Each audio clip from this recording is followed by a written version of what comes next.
Hola, hola, ¿cómo está mi clase favorita? Hello, hello, how's my favorite class doing? Welcome to More Than Tequila, the podcast where we explore the stories, voices, and impact of Latinos in Canada.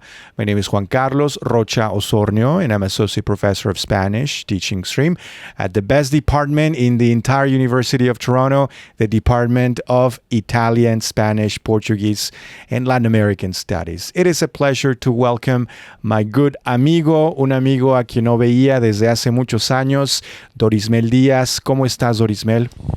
Hola, hola Juan Carlos, ¿cómo estás? Gracias por la invitación, me encuentro muy bien. Es un placer saludarte y saludar también a tu audiencia, a todos tus estudiantes. Muchas gracias de estar aquí, me siento muy complacido. Gracias Dorismel. Dorismel y yo estudiamos en la misma universidad del doctorado, en la Universidad Western, y no nos veíamos desde hace como 12, 11 años, ¿verdad? Sí, como por ahí. Por ahí. 11 años. Eso. Mucho tiempo. Mucho tiempo. Dorismel, dinos, ¿eres latino? ¿Te consideras latino? ¿Cuál es tu conexión con los latinos?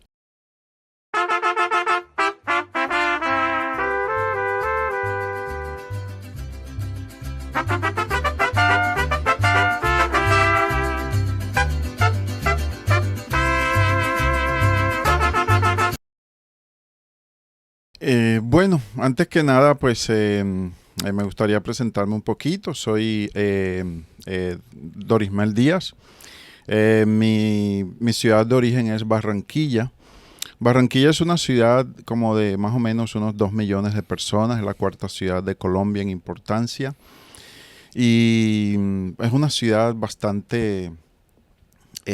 tiene un sol canicular, es muy caliente, porque las temperaturas pueden alcanzar hasta los 40 grados. Tiene buenas universidades y todo. Y bueno, ahí me eduqué, me crié, me eduqué, estudié allí, y luego de haber estudiado allí, pues hice estudios de maestría y doctorado, tanto en Estados Unidos como en Canadá. Uh-huh.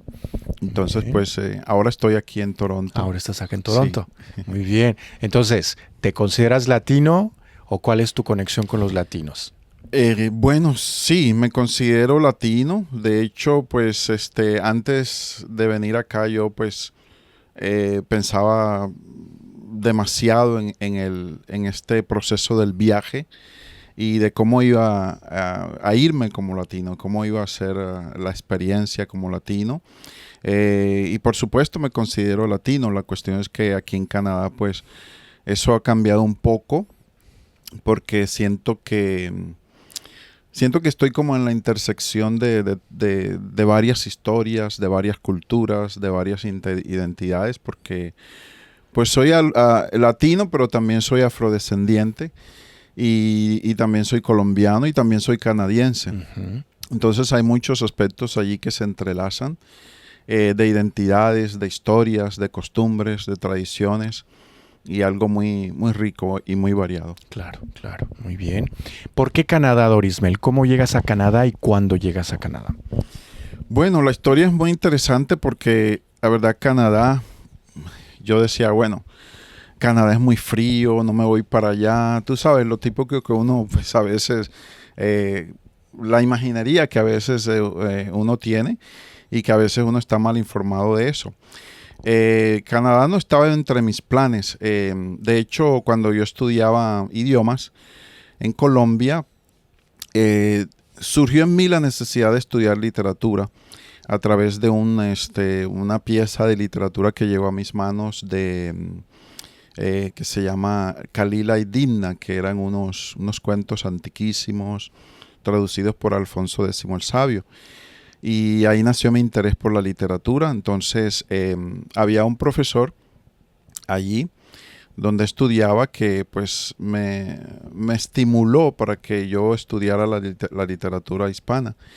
Y fue así como decidí pues indagar las universidades de Estados Unidos, de Canadá, aun cuando no estaba en mis planes. Entonces, pues tuve la oportunidad de solicitar en varias universidades aquí en Canadá y en Estados Unidos, y quedé en 3 universidades. y pues decidí irme a Estados Unidos primero. Ahí hice una maestría. Y luego cuando estaba haciendo o cuando ya terminé la maestría, surgió el interés por Canadá. Entonces solicité y quedé en 2 universidades aquí. Y pues la de Western en London, Ontario, me pareció muy interesante porque tenía mucho de innovación, de los diseños de cursos y todo eso me llamó la atención y decidí irme para allá. ¿Cuál era la otra? Adivina. ¿Está en el este o en el oeste del país? Bueno, está en el mismo corredor de Quebec, Ontario. Ok. McGill. En McGill. Sí. Ok, ya, interesante. Sí, sí. Entonces, sí, decidí Western porque me gustó el programa y lo que ofrecía y los cursos y todo eso.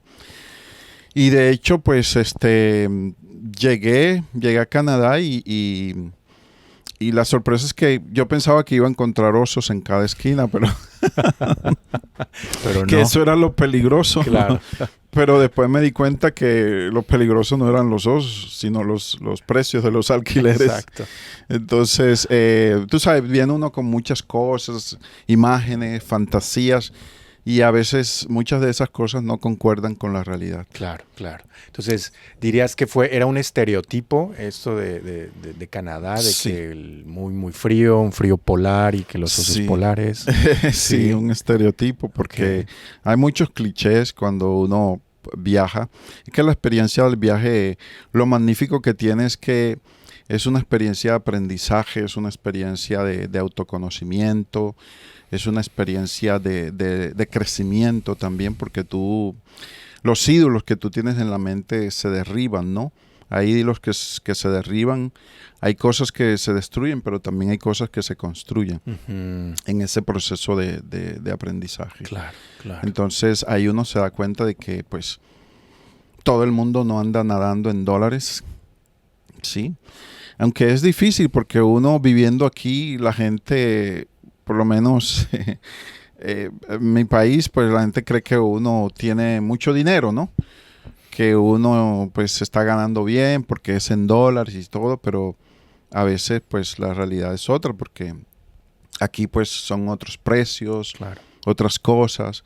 Entonces todavía existen esos modelos, esos prototipos, esas imágenes mentales, ¿no? Claro. Y a veces es difícil erradicarlas. Claro, claro. Entonces, antes de venir a Canadá, tú estabas en Estados Unidos. ¿Cómo fue este cambio de Estados Unidos a Canadá? Bueno, el cambio fue fue muy rápido. Fue una experiencia. Yo duré 2 años en Estados Unidos. Hice la maestría ya en literatura hispana en la Universidad de Arkansas, como dicen allá, Arkansas. Y fue pues una experiencia bastante gratificante, diría yo, y dignificante porque pues me siento muy agradecido por lo que aprendí allá, por la experiencia que tuve, las personas que conocí. Y pues al llegar aquí fue algo como bastante, dijéramos, mixto, pero al mismo tiempo hubo confusión en mí porque cuando yo pensaba que Canadá era demasiado distinto a Estados Unidos. Pero cuando entré en la frontera me di cuenta que había muchas cosas similares. El mismo McDonald's, Starbucks, ¿sabes? Las mismas tiendas y todo eso. Lo único que encontré diferente fue el inglés, ¿no? Porque yo venía del sur. Claro. Y allá usan muchos modismos, palabras que aquí pues no se usan. Por ejemplo, allá usan soda, por decir pop. Aquí decimos pop, ¿verdad? Claro. Para referirnos a esas bebidas. Y así, otras palabritas. Entonces, y también la mentalidad también, muy diferente. Y eso sí recalcó mucho en mi experiencia de aprendizaje. Vi, a pesar de todo, más similitudes que diferencias. Okay. Pero obviamente que las diferencias las hay bastantes. Claro. Pero mi transición fue bastante rápida, o sea, fue bastante sencilla, sin mucha complicación. Yo me vine, duré como 18, quizás, no me acuerdo, horas manejando. La cantidad de libros que tenía, pues todo eso lo metí en un carrito pequeño que tenía. Ajá. Las maletas que recuerdo no me cabían en el carro. Dejé muchas cosas allá también. Y bueno, decidí emprender el viaje yo solo a través de toda esa carretera tan inmensa, esos paisajes tan hermosos, esos valles tan extensos. Y bueno, y fui dejando atrás el pasado en Estados Unidos. Ajá. Y bueno, reencontré una nueva vida aquí en Canadá. Aquí en Canadá, qué bien. Sí. Y llegas a Londombia, ¿no? London, Ontario, mejor conocida como Londombia. ¿Por qué le dicen Londombia? Bueno, eso me pareció muy interesante cuando yo llegué a London primero, entrando por Sarnia. Sí. Y cuando llegué a London, de hecho donde me quedé la primera vez, era un amigo colombiano, y él me comentó eso de, bienvenido a Londombia. Entonces yo le dije, ¿Londombia? ¿Y por qué Londombia? Y él me dice, no, porque aquí hay una gran cantidad de colombianos. Creo que la mayoría de los colombianos que emigraron a Canadá están aquí. Hay un gran porcentaje. Entonces yo le dije, bueno, uno más conmigo, ¿no? Voy a aumentar ese porcentaje, ¿no? Ajá. De colombianos. Pero bueno, ni modo, no, pues ya la decisión estaba hecha y preferí Ontario a Quebec. Claro, claro. Pero sí, me pareció muy interesante esa historia de Londombia y todos. Y bueno, mucha gente se pregunta, ¿por qué los colombianos van a London primero? ¿Por qué hay muchos allá? Entonces, no sé. Quizá la respuesta más fácil sería porque quizá hay muchos conocidos, muchos tienen conocidos, familiares. Claro. Entonces dicen, bueno, vente para acá. Uh-huh. Aquí te puedes quedar, o aquí puedes estudiar, o te ayudo a conseguir un trabajo, lo que fuere. Me imagino que hay muchas variantes, ¿no? Claro. en ese proceso. Claro. Sí. Qué bien, qué bien. Pues yo en lo personal me gustó mucho vivir en London, en Londombia. ¿Cuánto tiempo? Yo duré 4 años, 4 años, el doctorado, sí. 4 años en London. Tuve una muy buena experiencia. ¿A ti te gustaba vivir en London o qué te parecía? Bueno, mira, la verdad, no. Uh-huh. O sea, no me gustó la ciudad, si te soy sincero. Yo llegué a London y me pareció como una ciudad bastante decadente. ¿Así? Sí, decadente. Yo pasaba por las calles, por el centro, veía a muchas personas allí, pues, haciendo cosas indebidas. ¿A qué te refieres, cosas indebidas? Me refiero como a, de pronto, consumiendo sustancias, como inyecciones en jeringas desechables en las calles. Entonces, las casas también un poco antiguas. Y no era una ciudad tan segura. Yeah. Cuando yo fui allá, no era tan segura porque había problemas de orden público, de violencia, de robos. Hasta me robaron a mí ahí. ¿Ah, sí? No fue o sea, tuve problemas de discriminación también. O sea, no fue una experiencia así tan agradable, un 100%, no me gustaba. Pero fíjate que ya con el tiempo, como quizás el segundo, tercer año, quizás, esa visión cambió. Okay. Porque me supe adaptar y fíjate, cuando yo llegué, yo vine a Toronto y me gustaba Toronto, más que London. Uh-huh. Después me llegó a gustar más London que Toronto. Yo dije, no, Toronto no voy más, una ciudad caótica, es muy ocupada, todo el mundo anda en lo que anda, y no me gustan esas ciudades grandes. Uh-huh. y bueno, después me tocó por cuestiones de la vida venir acá a Toronto, pero ya pude encontrar como una plétora de riquezas, de muchas cosas que se pueden hacer aquí. Tiene sus bondades también, tiene muchos parques bonitos, muchos senderos de bicicleta para hacer hiking y todo eso. Y bueno, no todo es malo, ¿no? Tiene Claro. sus cosas buenas también y he aprendido a vivir aquí, a adaptarme y a amarla porque en Toronto es una de las pocas ciudades donde, donde he tenido la experiencia de interactuar con tantas culturas, con tanta gente, con tantos idiomas. Tú puedes estar en una esquina y de pronto en la misma esquina desayunar qué sé yo, un colombiano o ir a una esquina más adelante y comer comida de otro país, Argentina, qué sé yo, de cualquier otro país. Y vas en el metro y vas escuchando esa cantidad de idiomas diferentes. Y eso le da mucha riqueza a la ciudad, muy multicultural y a la experiencia. Exacto. Pero bueno, no estoy diciendo que todo sea perfecto. Claro. Siempre hay espacios para mejorar. Claro. Ahondando un poco más en estas cuestiones que comentabas de discriminación, en Toronto, perdón, en London, ¿qué te pasó allá? Si nos puedes contar. Sí, por supuesto, claro. De hecho, recién llegado yo, lo que pasó fue que yo, pues, me iba a la casa, iba saliendo de una clase y me iba a montar en un bus. Ahí cerca de University College, ahí había una parada. Y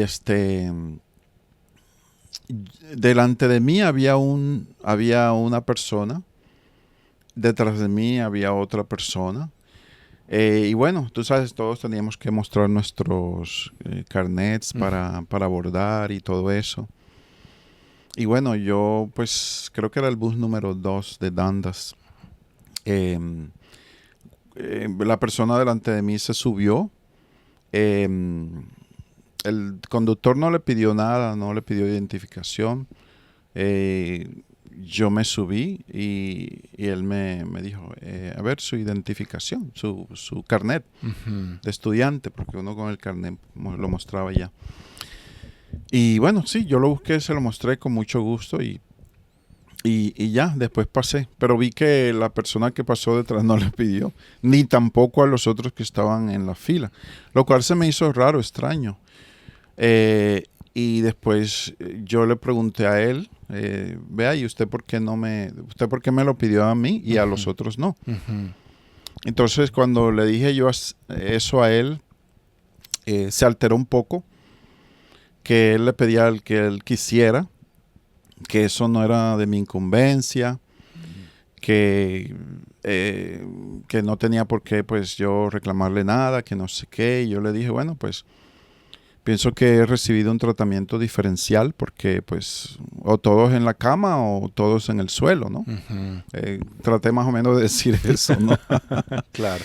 Y bueno, y me dijo, se alborotó el señor, se salió de las casillas, porque yo era el único, algo que notar, el único afro-latinoamericano en ese, los demás eran ya pues blancos, ¿no? Y me dijo que me bajara del bus. Bájese del bus. Yo dije, no, de aquí yo no me bajo. Tienes tú que venirme a bajarme, pero de aquí no me voy a bajar. Y esto lo vas a ver todo London, porque voy a ir al noticiero, voy a ir a la prensa, voy a ir a la televisión y voy a mostrar lo que usted ha hecho. Que esto no es justo para todos. Entonces, en eso él se calmó un poco. Y ya pues yo tomé la identificación del bus, me quejé no me acuerdo cómo es que se llama la empresa de ellos. Bueno, no me acuerdo el nombre de la empresa, no es TTC, es otro nombre. Claro. Y bueno, ellos se disculparon, vieron el video, porque ellos vieron el video del autobús. Del autobús, todo el hecho que pasó. Entonces dijeron, bueno, vamos a cambiarlo de ruta al Señor para que no vuelva a suceder eso. Y yo no lo volví a ver más, pero ese fue diría yo, el primer incidente, sí, que me pasó aquí en Canadá, en cuestiones de racismo. Sí, porque hubo un segundo. ¿En London también? El segundo sí fue en London, que yo iba pues caminando por una calle y de pronto iban unos chicos en un carro. No sé si estaban tomados o drogados o qué, pero decían que eran chicos escolares, universitarios, como que venían de alguna fiesta. Entonces bajaron el vidrio de la ventana y gritaron ¡Nigga! Wow. Y después salieron, de ahí se fueron y todo eso.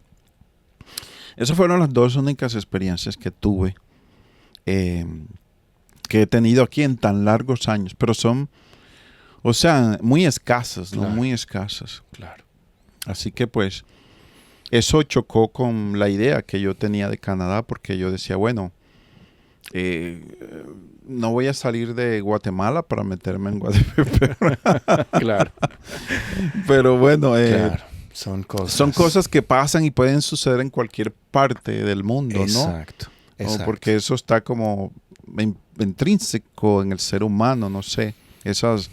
Porque eso tiene mucho que ver con la educación que se recibe y todas esas cosas. Entonces no podemos tampoco culparlo a una zona geográfica específica. Uh-huh, correcto. Y en Colombia, Dorismel, ¿alguna vez te sentiste discriminado? ¿Alguna vez te tocaron este tipo de situaciones? Bueno, fíjate, a ver. No, la verdad que no. Muy, muy, muy raro. Muy, muy raro. Bueno, una vez, pero estando pequeño yo. Recuerdo vagamente que, bueno, mi mamá pertenecía a una religión de los testigos de Jehová. Y ella nos llevaba de niños, nos llevaba a la iglesia. Entonces, cuando terminó el servicio religioso, yo, pues, sin querer, de pronto me rocé con una persona que venía, una señora, una hermana. Uh-huh. Y ella lo que hizo fue mirarme así, así con una mirada fiera. Y se hizo como para sacudirse. Okay. Se sacudió así como que fue en un tono bastante despreciable, peyorativo. Y me dijo unas cosas que, bueno, no puedo reproducir aquí. Pero fue un gesto bastante desagradable y claro, mi mamá no le gustó y pudo hablar con ella, con el pastor y todo eso, porque era como muy raro que en un recinto religioso sucediesen cosas de ese tipo. Uh-huh. Pero eso fue la única vez, Uh-huh. y estando yo pequeño. Pero por lo demás no, porque en Colombia todos somos colombianos, no existe como eso de... Yo vine a hacerme más consciente de mi identidad aquí en Norteamérica. Uh-huh. Porque en Colombia, yo era colombiano, o sea, todo el mundo, o sea, en un bus estaban los blancos, el blanco, el negro, el indígena, el mestizo, el gitano, lo que sea, de donde sea, pues nadie mira el color, nadie mira eso, ¿no? Es muy raro que eso suceda. Hay más clasismo que racismo, diría yo. Yeah. Entonces es muy raro que eso suceda. Y todos somos colombianos, todos nos tratamos igual. Claro. Pero cuando llegué aquí sí me di cuenta, porque dentro de la comunidad afro-norteamericana tampoco sentí que fui muy acogido. Porque cuando llegué a Estados Unidos, pues habían como que grupitos. Claro. Como que hacen clics con grupos, los grupos de afroamericanos aquí, los latinos por allá, y así los otros por allá, como que cada quien en su grupo. Pero yo no encajé porque primero pues no había nacido en Estados Unidos, no había nacido allá y pues no hablaba la lengua, ¿sí? No era nativo de la lengua, entonces no me consideraban como que de ellos, así como que no había ese sentido de pertenencia, porque intenté varias veces como que asociarme, como que buscar esa interacción con mi comunidad, pero pues esa búsqueda fue un poco infructuosa porque no se dio. De pronto es por la historia que tiene ese país, si tiene una historia particular. Claro. Entonces quizá sea por eso, no sé, pero no ha sido la única experiencia, porque he escuchado de otras personas a quienes les ha pasado a lo mismo o cosas similares. Sí, que no se sienten como rechazados por la propia comunidad afro-latinoamericanos, rechazados por los afroamericanos. Sí. Vale, pues son temas a veces incómodos, ¿no? No son temas con los que todas las personas se pueden sentir cómodas, pero creo que es necesario hablar de esto, ¿no? Es necesario. En mi país, en México, la comunidad afrodescendiente ha sido de alguna forma pues relegada a un último plano. En últimos años por ahí ha habido un esfuerzo, comenzando precisamente con hablar de esta comunidad, porque México por mucho tiempo se ha visto como un país donde no tenemos una comunidad afrodescendiente, pero sí la tenemos. Entonces, estas cuestiones se tienen que hablar. América Latina no es un lugar perfecto, es más allá del tequila, el nombre de este podcast, ¿no? Entonces, son cuestiones incómodas a veces, pero se tiene que hablar de esto. Tú, en tus clases de español en la Universidad TMU, ¿qué clases das, primero que nada, en TMU? Bueno, antes de pasar a ese tema, ahora que hablas de México,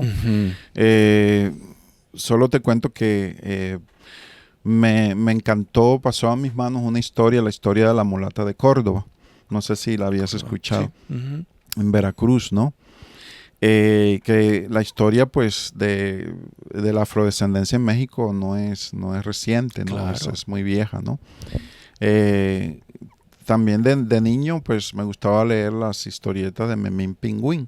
Ya. No sé si te acuerdas, Sí, si alguna vez las leíste. Claro. Yo ahora las he leído. A mí no me tocó tanto leerlas cuando era niño, pero a mis papás sí.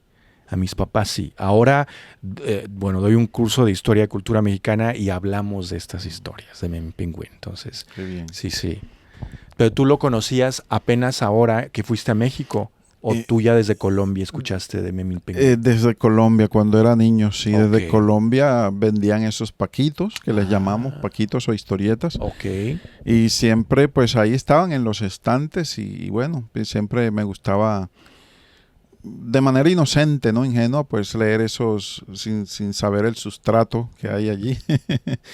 Pero sí, de niño las vi, pero pues, y ahí está pues la animalización del sujeto afrodescendiente, ¿no? En los rasgos, la manera como los retratan en esa historia. Entonces ahí, pues, pero pues yo de niño no veía esas cosas. ¿Nunca lo viste?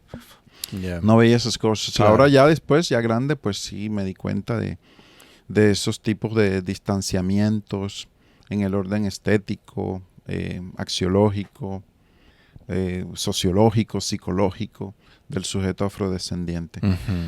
Pero ya ahora grande fue que me di cuenta de eso, ¿no? Claro. Que, o sea, no sé si te recuerdas a Eufrosina, la mamá, cómo la pintan. Totalmente. Y todo eso, ¿no? Sí. Bueno, ¿en qué año fue? En el año 2000, me parece. El presidente de México en ese entonces, Vicente Fox, dijo que en relación a esta caricatura de Memín Pingüín, que los mexicanos no éramos racistas. Y eso causó una gran controversia en Estados Unidos. No sé si te acuerdas de eso. Sí, Por los sellos del correo. Creo que esta era la conmemoración de un aniversario de esa de las historietas de Memín Pingüín. Y también Vicente Fox dijo que, no me acuerdo muy bien, pero hubo ahí un gran escándalo sobre este punto de Memín Pingüín.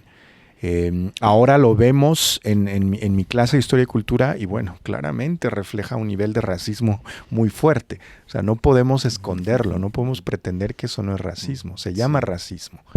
Así es. Ya. Sí, yo recuerdo esa historia, no recuerdo los años, pero sí. Vi un documental en PBS sobre eso. Recuerdo haberlo visto. Sí, me acuerdo totalmente de eso, sí. Ya. Perdón. Perdón, sí. Perdón. Y con relación a tu pregunta, de mis clases, bueno, yo en TMU yo enseño, bueno, he enseñado de todo, de clases beginners, elementales, de principiantes, español para avanzados, he enseñado cultura, he enseñado literatura, historia latinoamericana, traducción, interpretación, español para los negocios.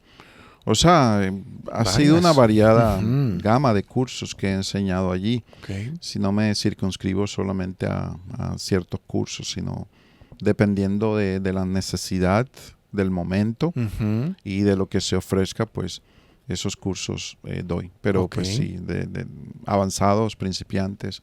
Y ahí tocas esos temas, este tema de los afrodescendientes, por ejemplo, en Colombia, tocas esos temas. Sí. Okay. Sí, siempre que tengo una clase de esas, sí toco esos temas y me gusta promover la interacción, la reflexión, el debate, la discusión en la clase para que los estudiantes comprendan la necesidad de informarse bien, de tener diversos puntos de vista, de mirar la realidad del fenómeno social latinoamericano y también de comparar las experiencias que hay aquí con las experiencias que hay allá en América Latina.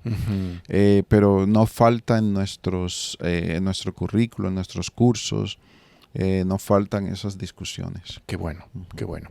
Ahí en TMU ves una representación visible de la comunidad latinoamericana. ¿O qué pasa? Sí la puedo ver. Hay una comunidad visible, no tanto como en la Universidad de Toronto, diría yo, en otras universidades, pero sí veo una comunidad visible. Quizá faltaría, dijéramos, visibilizar más a esa comunidad. Hacerla más, dijéramos, más aparente, más, dijéramos, que tuviera más oportunidades de reconocimiento y más oportunidades de ofrecer, de interactuar con los otros estamentos de la institución. Yo creo que pues falta mucho por mejorar. Sí es visible, pero falta mucho más. Hay que hacer mucho más para que no solo, pues, cuando me refiero a estamentos, me refiero a los faculty, a los estudiantes, staff, a todo el personal, ¿no? Para que haya una heterogeneidad cultural. Claro. Bueno, antes de llamarse TMU, Toronto Metropolitan University, se llamaba Ryerson University, ¿no? Sí. ¿Qué opinas del cambio de nombre? Bueno, pienso yo que eso fue pues una decisión bastante acertada que tomó la administración porque no podíamos, dijéramos, tener el nombre de alguien que, dijéramos, que cometió errores bárbaros contra las minorías, ¿no? Porque eso sería como apoyar ese tipo de atrocidades. Pienso que fue un buen hecho, que eso marcó, dijéramos, un hito importante en la historia de TMU. Aunque me hubiera gustado que el nombre hubiera sido un poco más, como el nuevo nombre, como un poco más original. ¿Qué nombre te hubiera gustado? No sé, en ese momento cuando hicieron la consulta, pues sí, tenía varios y los mandé y todo eso, pero quizás de pronto un nombre que apelara a la identidad de la comunidad nativa de esta zona geográfica, de esta área. Porque decir, por ejemplo, Toronto Metropolitan University es como decir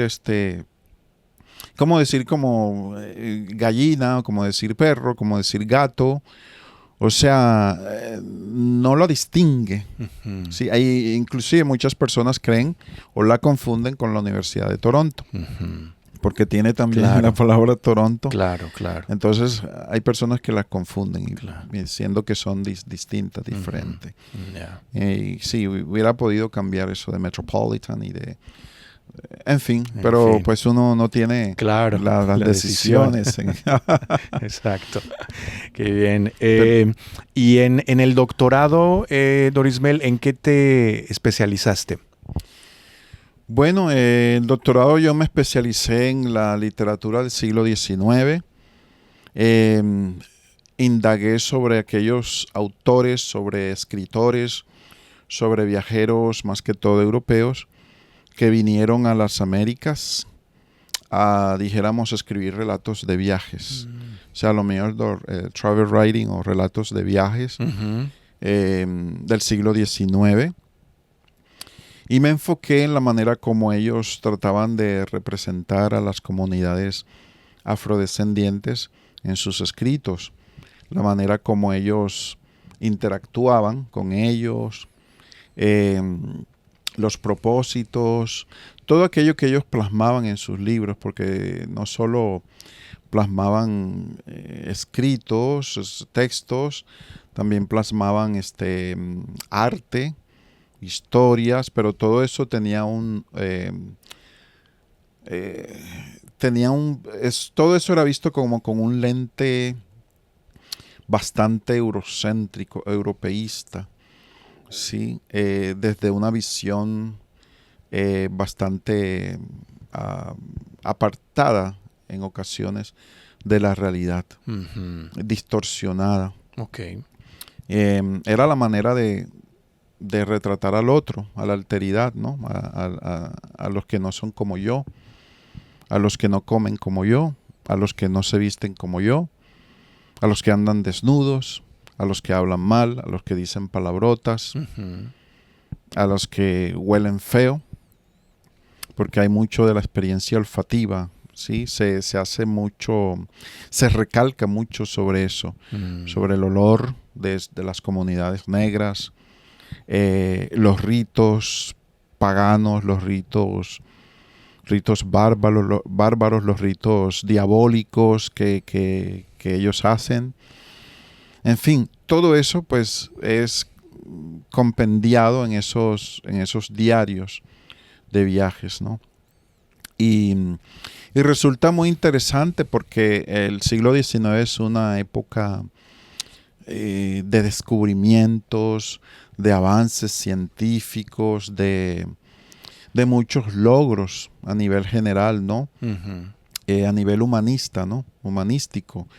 Pero por otro lado vemos la paradoja de que no hay un nivel de concientización acerca del estado de las comunidades negras, a pesar de que se habla de los avances, se habla de la ciencia, se habla de los derechos humanos, porque ya tenemos como antecedentes tenemos a Humboldt, Alexander von Humboldt, en el siglo XVIII, fines del siglo XVIII, que ya él era uno de los abanderados, ¿no? De esos discursos de los derechos, de la igualdad, de la fraternidad entre los pueblos y del destierro de la esclavitud de todas las colonias en América. Yeah. Colombia ahora en el año 2026, bueno, acaban de tener elecciones y no ganó nadie. Vuelven a votar. ¿Qué está pasando en Colombia, Dorismel? Bueno, desafortunadamente en dicho país lo que hay ahora es una gran polaridad. Existe una polaridad como nunca antes la había yo experimentado. Y lastimosamente hay muchos sectores que quieren perpetuarse en el poder, que quieren conservar los privilegios que han tenido desde hace mucho tiempo y seguir pues perjudicando al pueblo, a las comunidades con tantas, por ejemplo, con explotación de recursos y otras tantas hierbas, ¿no?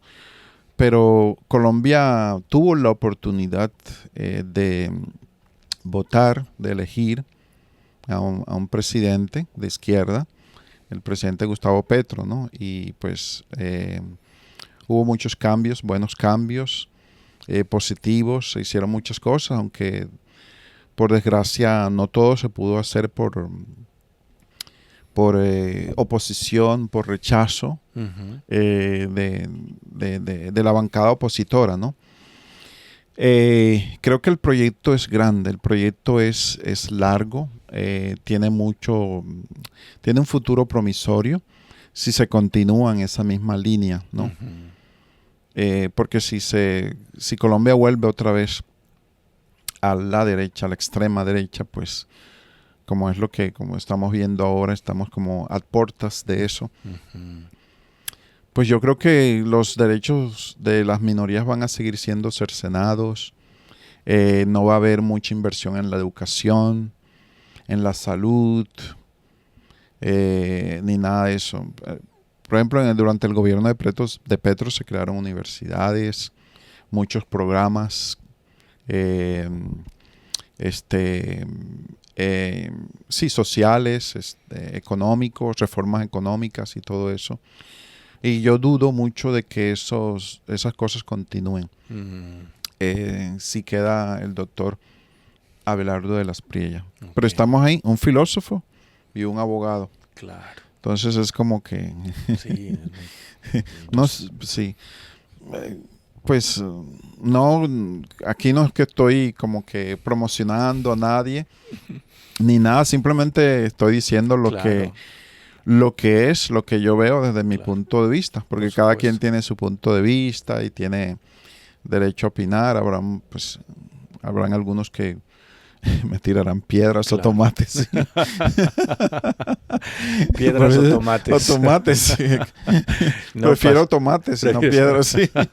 Queda rojito todo. Exacto. Entonces ya saben, a poner ahí en los comentarios tomates. Sí.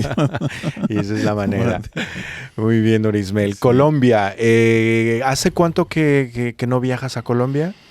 Bueno, estuve en Colombia hace unos 3 años. 3 años. Hace unos 3 años estuve en Colombia. Fui a Colombia y Venezuela por un congreso. Okay. Y también aproveché para ver a mi familia, para viajar por todas las ciudades porque tenía mucho tiempo sin viajar. Estuve por Cartagena, Medellín, Bogotá, Cúcuta, Santa Marta, Guajira. Estuve en varias ciudades, en varias regiones las que no había tenido oportunidad de ir y que por X o Y motivo pues tenía que ir para hacer diligencias, para hacer vueltas. En Venezuela estuve en un congreso en el estado Táchira, en Bogotá también, estuve en otro. Y bueno, y mi familia que vive ahí en Barranquilla y Cartagena y Guajira, y los estuve viendo. Pero, o sea, fui a Colombia, pero hacía, como unos 8 años que no había ido antes de eso, porque ahora que fui encontré muchas diferencias. Y cuando llegué no me sentía como que era de allá. y tampoco como que era de acá, ¿no? O sea, estando allá como que ya me quería regresar. Claro, eso no lo dije a mi familia ni nada, Claro. solo porque no quería. Espero que no Pero ya vean se van a enterar. Espero que no se enteren. Pero, ¿qué te hacía Me- quererte venir? ¿Qué extrañabas de acá? Bueno, es que iba por la calle, los charcos, la basura, el ruido, me montaba en un autobús, el ruido, entonces estaba acostumbrado como que ya al sistema de vida de acá, ¿no? Claro. A la limpieza, a la pulcritud. Entonces, tú no vives en el centro de Toronto. No, Por yo no eso. vivo en el centro. Por eso, porque aquí hay mucho ruido en el centro, Sí. hay basura también. Sí, pero la basura no se compara con la Claro. basura de allá. Claro, No, claro. es peor. Por ejemplo, tú te montas a un bus de TTC aquí y el conductor no tiene la bocina a todo volumen escuchando música. Claro. Por respeto a las demás personas, ¿verdad? Por respetar eso, ¿no? Pero quien sí lo hace luego son los mismos pasajeros. Los mismos pasajeros, sí. ¿Te has dado cuenta que ahora ya hay como una pandemia de que cada quien lleva su teléfono Sí. y música, ya no se ponen los audífonos? Sí. Eso a mí me molesta A muchísimo. mí también. Sí. A mí también. Y a veces uno va por la calle y van los carros con las ventanas. Ahora, sobre todo ahora en el verano, Claro. con las ventanas abiertas y con la música a todo volumen. Pero vaya a ver quiénes son. Claro. No es por estereotipar ni nada. Vaya a ver. Tú no encuentras un canadiense haciendo eso, la verdad. Porque yo me he mirado, mira para ver quién es. Sí. Y no parece, no parece. Ya. Muchos latinos tenemos esa costumbre de exteriorizar los sentimientos, las emociones, ¿verdad? Ujú. Entonces eso fue lo que me pasó. Tuviste ese choque. Tuve ese choque Ujú. y ese desarraigo, ¿no? De querer regresar. Entonces acá tampoco es que sea muy de acá totalmente, ¿verdad? Porque hay cosas que lo atan a uno allá, ¿sí? Y más dijéramos, en el intersticio de estas tres, dijéramos yo, identidades Ujú. que tengo, ¿no? Con las que interactúo, ¿no? Ujú. Entonces, eso sí, eso ha sido así mi proceso. Ok. Acá. Ok. Que si pudieras pensar en una o dos palabras que definieran Colombia, ¿qué nos podrías decir? Bueno, si pudiera definir Colombia en dos palabras, muy buena pregunta. Bueno, una palabra sería que Colombia es un pueblo casquivano. Casquivano. Sí, es un pueblo casquivano. La gente es alegre, la gente es fogosa, la gente es siempre te están, dijéramos, contando chistes, aunque no te conozcan, te dicen, te maman gallo, como dices, para decir de manera, como dice, te echan broma. Ok. Te ¿verdad? maman gallo. Te maman gallo, mamar gallo es una expresión, de hecho, muy García Marquiana, ¿no? Ujú. Él lo usa mucho en sus Ujú. libros. Echar broma, sí, echar chistes, Ujú. sí. La gente es así. Y bueno, si te pueden ver, te pueden invitar a un café, te empiezan a contar su vida, tú le empiezas a contar su vida. Hay mucho amiguismo, ¿no? Ujú. Mucho amiguismo, ¿no? Y eso es una de las cosas que caracterizan, yo pienso que no solo a los colombianos, sino a muchos de nosotros latinos, Claro. nuestra cultura, ¿no? Ujú. Y otra palabra sería emprendedores. Los colombianos son bastante emprendedores donde Ujú. quiera que van. Claro. Tanto para lo bueno. Para lo malo. Sí, claro. Bueno, vamos. Entonces sí, lo definiría con esas dos palabras, casquivanos y emprendedores. Emprendedores. Vale, entonces, dentro de lo bueno, por ejemplo, como tu paisana Sofía Vergara, Ujú. Shakira, Sí. ambas son de Barranquilla, ¿no? Sí, sí. Sí, Sofía Vergara, sí, ella nació en Barranquilla, ella es muy conocida, es de mi ciudad. Y Shakira también, y de hecho, Shakira, pues, o sea, modestia aparte, sin darme ínfulas Claro. de nada.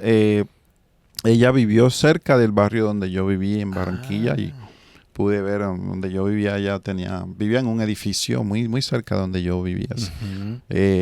Antes de ser famosa, cuando ella era actriz de televisión. Ok, entonces antes de ser cantante Sí, ella era actriz. Ella era actriz, sí. Antes de ser cantante ella protagonizó, creo que varias telenovelas. Solo recuerdo el nombre de una. Oasis se llamaba esa telenovela donde ella era protagonista, Oasis. Okay. Pero ella cantaba desde niña, siempre tuvo esa habilidad para cantar y todo eso desde niña. Entonces eras vecino de Shakira. Sí, vecino de ella, aunque no éramos amigos ni nada, tampoco voy a decir eso. Claro. Pero sí vivió en ese mismo barrio, comunidad donde yo tuve la oportunidad de vivir. Qué bien. Sí, ahora no sé si vive alguien allá o la familia, creo que no, porque eso hace ya muchísimos años. Pero sí, Shakira, Edgar Rentería, un famoso beisbolista, pero ya de hace quizás, tú no te acuerdas porque hace ya creo que es quizá de los 90s. Ya. No, yo todavía no había nacido. No, en los años 2000. Él fue 90 y 2000. Ok. Era, sí, bastante famoso. Edgar Rentería, él jugó en el equipo de Missouri. St. Louis, en Missouri. Sí, él jugó en ese equipo. Y sí, Barranquilla ha dado muchos genios. Ha habido mucho, por ejemplo, García Márquez no es de Barranquilla, no era de Barranquilla, pero sí forjó parte de su carácter en Barranquilla. Y después en Bogotá. Que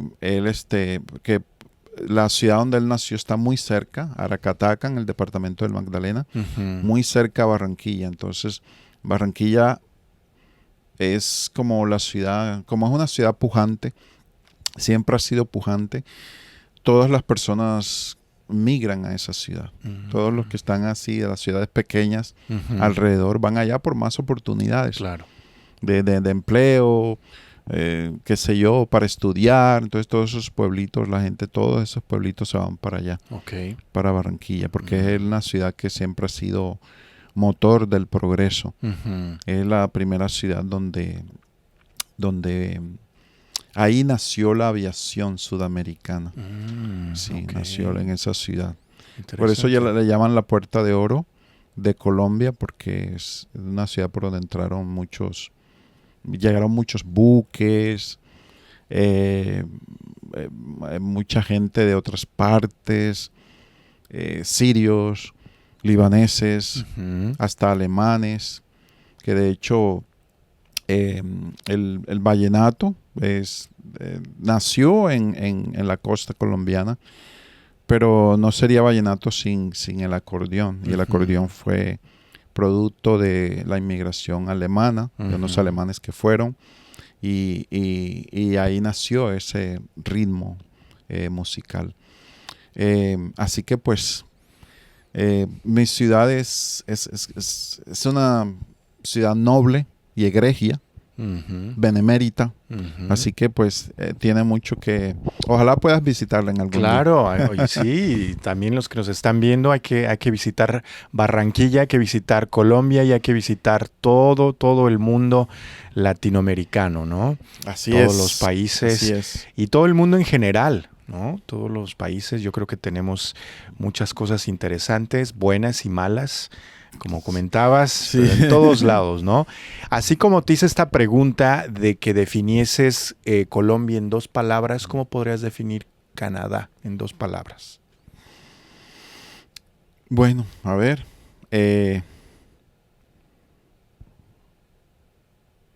Yo diría que con una de las palabras con la que podría definir sería puntualidad.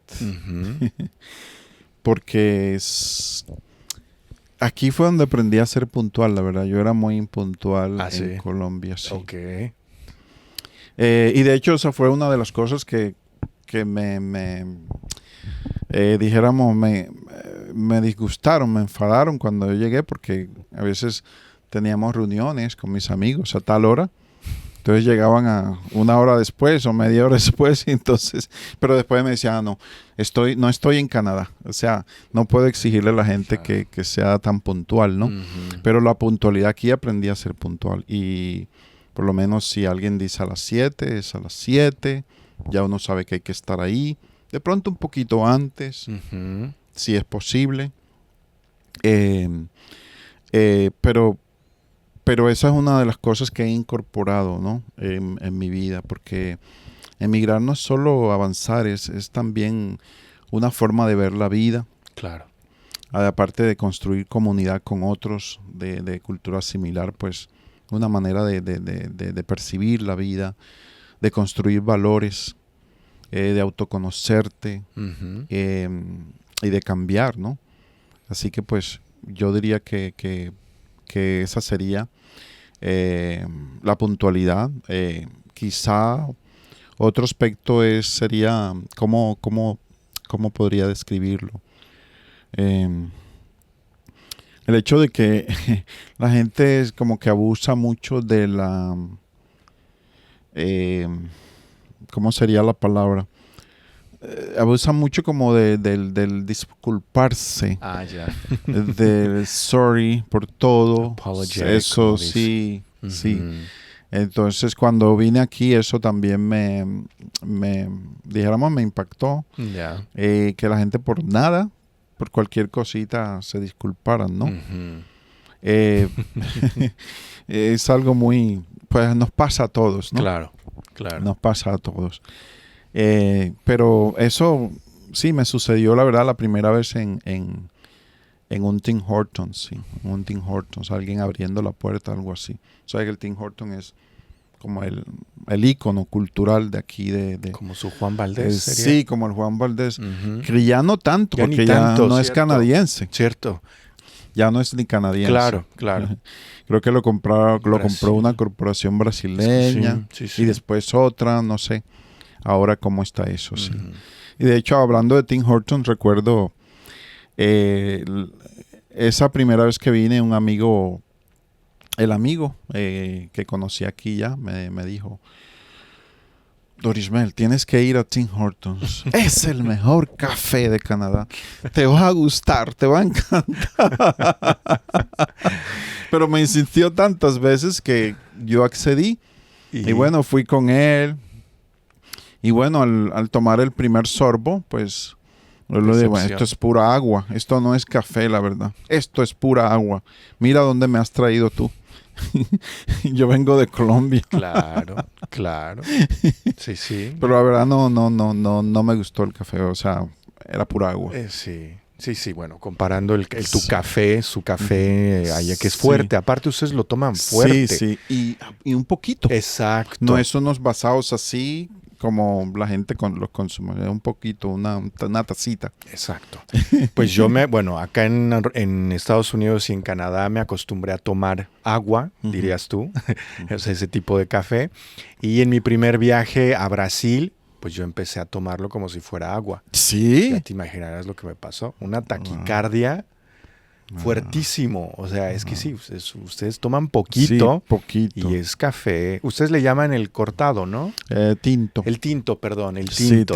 O sea, ustedes dicen, vamos a tomarnos un tinto, ¿no? Un tinto, como vamos a tomarnos un café. Un cafecito, un café negro, sí. O sea, tuviste que dejar el café por la taquicardia. Bueno, solo en esa ocasión en Brasil, porque yo estaba tomando mucho café. Sí, pensé que era... O sea, lo sentí fuerte, pero... No pensé que me fuera a pasar nada. Entonces ya después el corazón me paraba de latir. Sí, te asustaste. Sí, entonces tengan cuidado con el café. Sí, yo la verdad en Colombia no bebía mucho café. La verdad, pues no bebía mucho café. Ya. Vine a empezar a beber café aquí. Ok. Por cuando pues me tocó trasnocharme para el doctorado. Claro. Escribir, leer, todas esas cosas, pues me tocaba mantenerme despierto. Claro. Y recurrí al café. Ok. Y ahí fue donde más me fui habituando al café, pero no soy adicto, porque cuando no quiero no lo tomo. Ok. Porque pues también nosotros consumimos chocolate caliente. que es otra bebida muy popular ¿En Barranquilla? en Colombia. En Colombia en Sobre general. todo en las zonas frías, Ujú. en las zonas de altitud, Ok, se toma mucho chocolate caliente, claro. como una bebida matutina, Ujú. a veces vespertina también, en lugar de café. Pero Ok. también se consume café. Ok, Té muy rara vez. té muy rara vez. Sí, muy rara Ok, vez. vale. ¿Te gusta el chocolate caliente? ¿Lo consumes? Sí, sí me gusta, pero fíjate que no lo consumo mucho. Ni En aquí. México no es tan... Se consume, sí, pero creo que es más el café. Sobre todo ahora, Ujú. con este boom de las cafeterías. En Ujú. México, por lo menos, te encuentras una cafetería en cada esquina.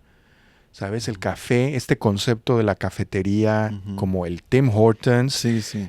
es un boom ahora. Todo el mundo está Bueno. tomando café. Starbucks. Y antes no era así. No, Ah. antes no era así. Yo no crecí en ese México con cafeterías en cada esquina. Wow. Sí, a mí bueno, se me hace un poco raro Ujú. esa obsesión con el Ujú. café, pero yo tomo café, 2 tazas de café al día, eso sí, lo primero en la mañana, mi café. Pero es un gusto que he adquirido también acá en Canadá. Sí, también. Sí, Bueno, como- no, en Estados Unidos, a raíz de los estudios. Yo Ujú. estudié como tú en Estados Unidos también, Sí. entonces para pues estar despierto en la noche, ya sabes, leer, concentrarte mejor, todo eso, de ahí desarrollé yo mi adicción, porque lo mío sí es adicción Sí, es a la adicción cafeína. al Sí, café. yo sí tengo adicción a la cafeína. Sí, yo Tú 2 no. tazas no puedo tomar. Qué bueno. O sea, de una sola taza, no puedo pasar. Claro, Solo- pero lo tomas como en Colombia, o sea, poquito. No, aquí tomo más. Ok. O sea, como una taza normal, una taza así. ¿Pero lo tomas fuerte o eres ya- Fuerte, Ok, fuerte, sí. Ok. Lo tomo fuerte, sí. Vale. Todo fuerte. Todo sí, fuerte. sí. Hasta el whisky, Hasta todo, el licor, todo es fuerte. Entonces tequila también. También, También, claro, por claro. supuesto. Ustedes tienen aguardiente, ¿no? Sí. En Colombia. Sí, sí, hay aguardiente, pues hay distintos tipos de aguardiente porque hay varias regiones, entonces cada región tiene su tipo de aguardiente de caña, hacen aguardiente de caña también. Claro. Eh, en la región del sur hay otros tipos de aguardiente, o sea, depende de la región, zona. del sitio, Ujú. sí. Pero hay uno muy popular que se llama aguardiente antioqueño, Ok. que es muy generalizado en todo el país. Y hay otro que los hacen los indígenas de la Guajira, creo que le llaman chirrinche. Ese sí es bastante fuerte, el chirrinche. Ok. Ese Chirrinche. sí, pierdes el conocimiento Ah, de sí. enseguida. De inmediato. De inmediato. Wow, pues vamos a tomarnos un chirrinche, Ujú, así se llama. chirrinche. Un Cuando chirrinche. vayas a Colombia, pregunta por un chirrinche. chirrinche. Quiero un chirrinche. Perfecto. Pues ya, lo saben los estudiantes que nos están viendo y que están aprendiendo español a ordenar un chirrinche en Colombia. Muchas gracias, Dorismel. Ha sido un placer tenerte aquí en More Than Tequila. Bueno, el placer ha sido mío. La verdad es que estoy muy agradecido por darme la oportunidad en tu espacio, en este espacio de reflexión. Y bueno, espero que les sirva a los estudiantes tuyos y a todas las personas que lo quieran ver. Muchas gracias y bueno, hasta otra oportunidad. Hasta la próxima. Hasta la próxima. Gracias y nos vemos en el próximo episodio de More Than Tequila. Hasta luego.